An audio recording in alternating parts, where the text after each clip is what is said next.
Now I'll explain everything to you, okay? But right now we have to get out of here. What was the line? Because I'm really not pissed at what's happened a few weeks ago.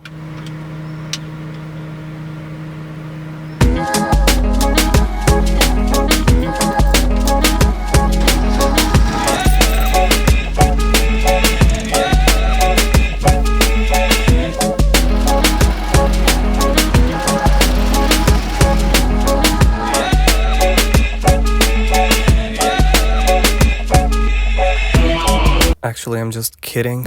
I'm not going anywhere.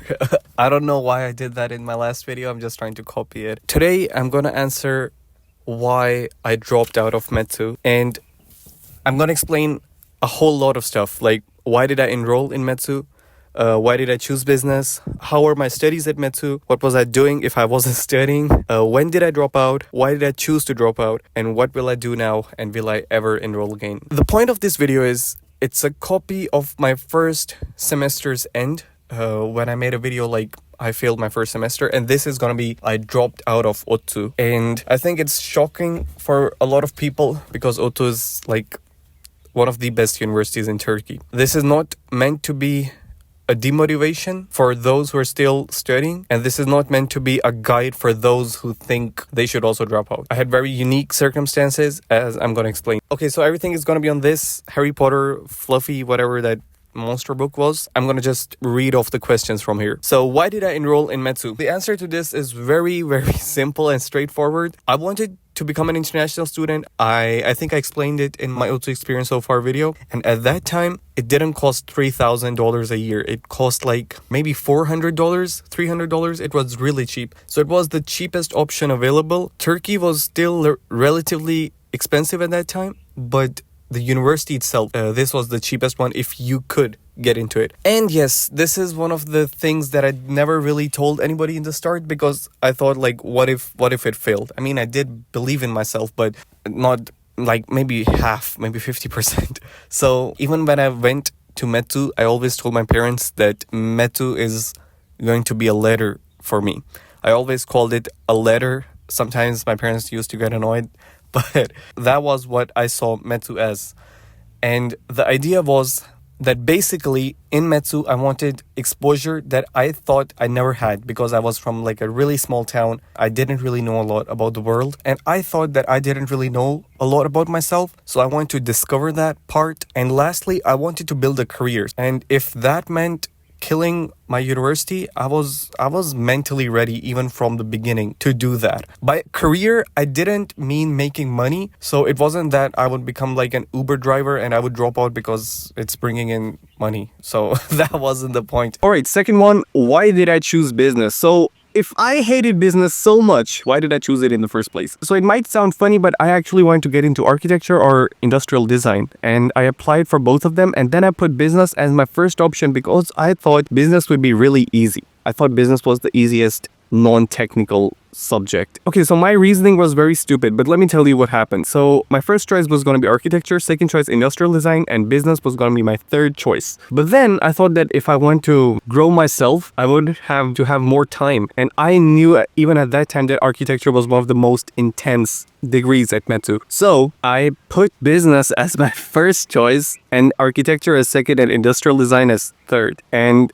I ended up getting into business, which I thought wasn't going to happen in the first place. I don't know, but in most of the universities in Pakistan, business is seen as a really easy subject. I don't know if that's true, but it's seen as a really easy subject. So that's what I thought was happening. So the whole big reason why I chose business was not because I wanted to use this degree to become an entrepreneur. I cry about it a lot that I thought business would teach me entrepreneurship.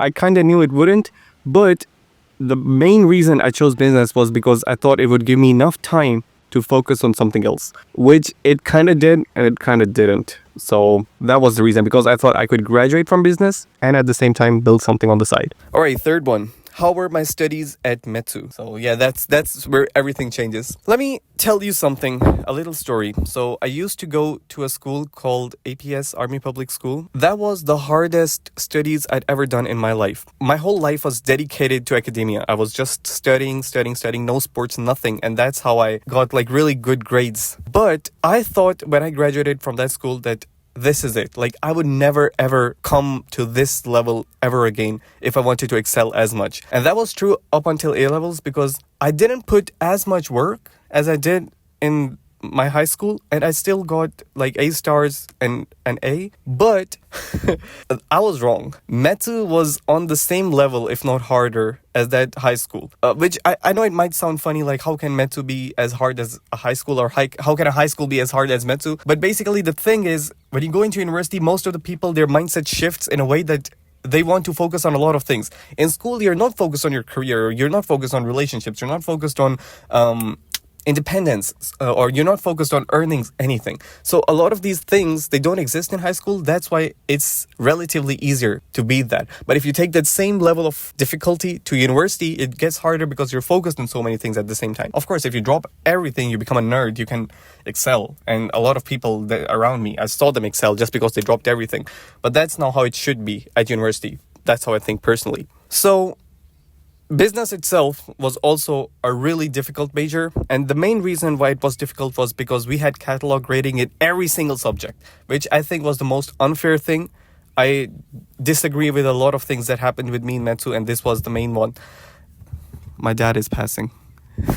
Anyways, so there was this thing called catalog grading, and that meant if you had marks below 60, you fail automatically. And that means that if the top grade in the class is 61, everybody fails. Like, the whole class fails because nobody got above 60, which I thought was very unfair. And in business, I never got far enough. I got as far as second year, so I don't know if in third or fourth year there are subjects that get graded on a curve, but up until second year's end, there was not a single subject that was graded like that. So technically, if you were below 60, you would fail. And yeah, that's what happened to me. You probably think like, yeah, just get 60. It's a 60. It's not that hard.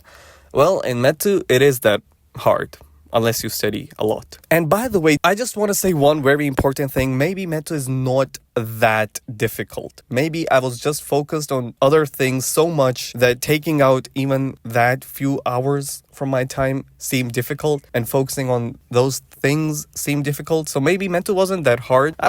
Maybe I was just stupid.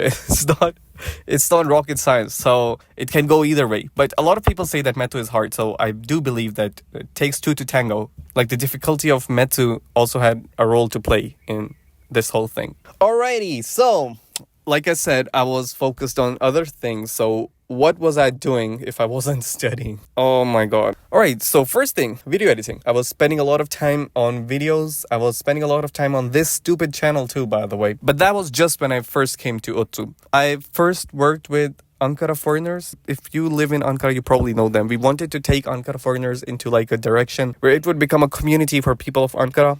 They saw more money coming in from parties, and then they just like maneuvered completely into that direction. At the end, we didn't have any use, so we just left, me and one of my friends. Then I started doing freelancing, bars, restaurants, cafes, anything that would pay me to make a video for them. I was doing that, and that's how I survived for a couple more months. And then I started earning like consistent money from teaching English mainly. I was earning like $4 or $5 an hour. But that website allowed me to save up enough money to buy not this exact camera, this is another one, but one of my first actual cameras.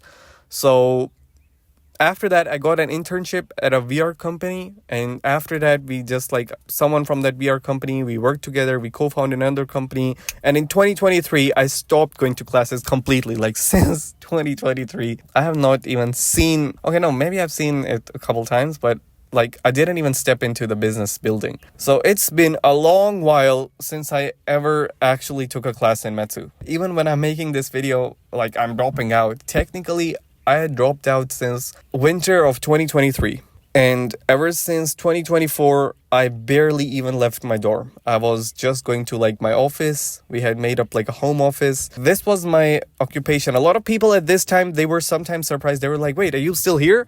Or they would be like, oh, didn't you drop out? And I would tell everybody that I dropped out because I didn't want to talk about exams. I didn't even know what the hell was going on in university. So if somebody came up to me and they were like, oh, so how's your exams? I didn't want to tell them the whole story about like, oh no, I'm doing this and I'm blah, blah, blah, whatever. So I would just start telling, like, since 2023, I was was telling everybody that, yeah, I dropped out. And after 2024, I wasn't even leaving my dorm, so a lot of people thought that I'd already left because I already told them that I dropped out. But from 2024 till like a month ago, I was still in METU in my dorm. And my routine was basically just staying in my dorm, doing my work. I resigned from the company in 2025. So after that, I was just in my dorm or going to cafes. In a nutshell, that was my life. In the start, it was like 50-50. I was working and I was studying. And when I saw that my studying didn't get me anything, and like not as in, oh, degrees don't get you anything, as in I was putting in a lot of work and I was still not passing classes. So at one point, especially when I founded the company, I was like, oh, like, yeah, let's just focus on the company. If I make money, if I succeed, that's how it should be. And yeah, VR is a crazy thing. I love VR, so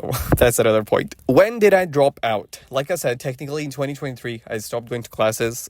And why did I choose to drop out? Classes weren't going that good. But the main thing that totally motivated me to drop out was this scenario. So there was scenario number one. Scenario number one was that I would graduate with a bad GPA because I'd already messed it up so much. So the scenario number one was I would graduate with a bad GPA, not get a job, technically standing on the road, and that would actually significantly decrease my chances of making a lot of money, because once you get that stamp of a bad GPA and you don't have a cushion to fall back on. For example, let me just tell you technically, let me just break it down. Let's say I graduate, I have a bad GPA. Technically, if I don't get a really good job in Turkey, I'm messed up. So my only scenario is to go back to Pakistan, start becoming an entrepreneur, and then save money, and then I can go somewhere. Scenario number two is I get a really bad job in Turkey and I earn like shit money and I somehow save up for the next 10 years and then I take the next step. Scenario number three, very superficial, very fantastic, but like you can technically also start a business in Turkey, and nobody does that, never happens, never heard that happen. So, and comparing all of these scenarios, this sounded very good, that I used these years of my university to build something, and worst case scenario, I can always restart my university later in life, but I cannot kickstart my career after failing a million times. That was one of the reasons why I stopped going to university really early on. And I really love this quote by Jinnah, which is, think 100 times before you take a decision. And once you take it, stand by it as one man. And that's what I did. I thought 100 times before taking a decision. And after I took it, I wasn't even worried about taking the decision. I was like, okay, it's gonna work out. Alrighty, now one of the best questions of this. What am I gonna do now? What's the plan? Do I even have a plan? Yeah, I do have a plan. Yeah, so basically the scenario was I would graduate, bad GPA, no savings, shit job. Didn't want to do that. Okay, what will I do now? This might sound very childish, but I'm a very academic person. My background is very academic. Like, I was a really nerdy person in high school. I was a really nerdy person in A-levels. You can't expect that person to like overnight suddenly transform into someone who hates studies. I don't, by the way. It's just like, I don't know. I use stereotypes by a lot of people. But yeah, I still want to graduate. Believe it or not, I still want to graduate. I still want a degree. I don't agree with that law that says a degree is useless. I do say that. I say that degree is useless, but get one.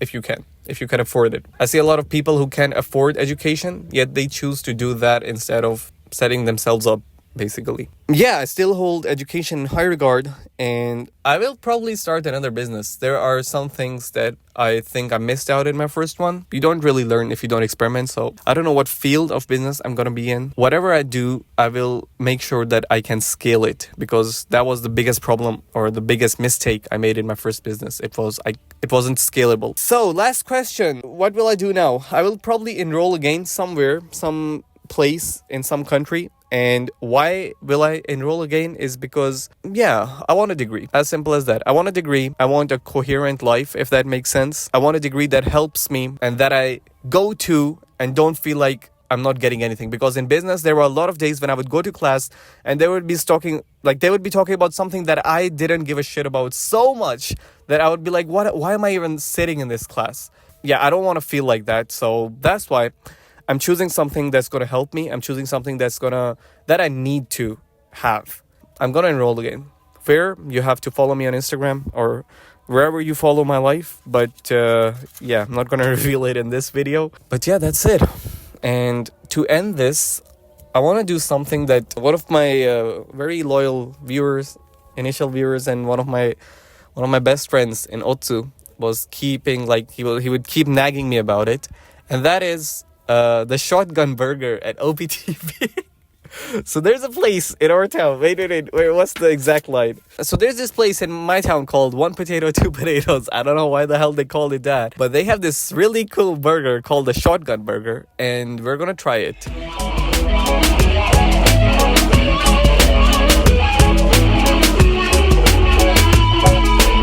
Okay, so I'm back and I got the shotgun with me. This time I didn't take any of those shots. I can't even believe, like, I got out of the car, I positioned the tripod, I set up the camera, everything, then shoot everything. I put so much effort into these shots. Anyways, so let's check out this shotgun. Yeah, this is the one. Let's see how it tastes. You don't get a B-roll this time, you just get this. I don't know what it tasted like the last time, but it feels like it's gotten worse. All the same, I think I answered everything. This is for everybody who's watching and for me as well as an archival video. I don't know, subscribe. I'll probably not post a lot, but maybe once in a while.